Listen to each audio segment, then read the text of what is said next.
Hazırlıklarımız devam ediyor inşallah. Ayrı şey çeşit yemeğimiz var orada büyük tencerelerde. Vakit girdi. Allah-u Teala kabul eylesin inşallah. Buradakiler adına hayırseverlere çok çok teşekkür ediyoruz. Allah-u Teala kendilerine razı olsun. Bismillahirrahmanirrahim. Çattayız. Ramazan projeleri dağıtımını yapıyoruz. İşte gıda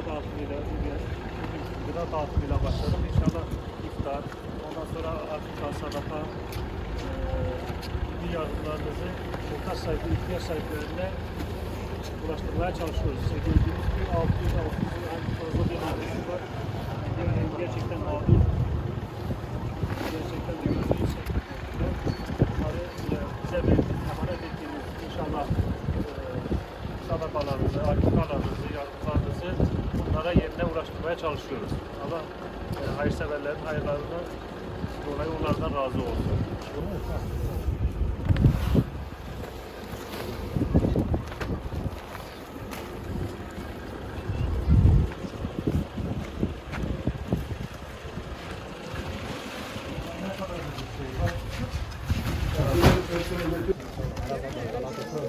Bismillahirrahmanirrahim. Afrika'da Ramazan projeleri dahilinde gıda yardımı yapmaya devam ediyoruz. Gıda paketlerini Afrika'da ihtiyaç sahiplerine vermeye çalışıyoruz. İnşallah Allah hayırlarınızı kabul eylesin. Devamlı getirsin. Rızkınıza bereket versin. Bismillahirrahmanirrahim. Artık sonra hazırlıklarımızı yapıyoruz. Birazdan iftar yemeği indirilecek. Gördüğünüz gibi işte etimiz var, makarnamız var. İşte bir çorba yapılmış. Bu üç çeşit yemekle iftarlarını yapacaklar.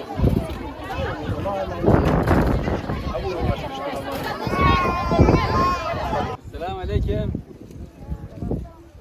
Biz Afrika Çat'tayız. Buradaki Müslüman kardeşlerimizle beraberiz. Maşallah her birisi bir cengaver, ümmetin geleceği. İnşallah hayırseverlerimizin göndermiş olduğu fitreleri, sadakaları gelene dağıtır ve Kur'an-ı Kerimler dağıtır. Şimdi iftar için hazırlık yapıyoruz. Gıda kolilerini dağıtır bunların evlerine. Allah-u Teala hayır sahibinden razı olsun inşallah. Amin. Hocam bir el sallayalım.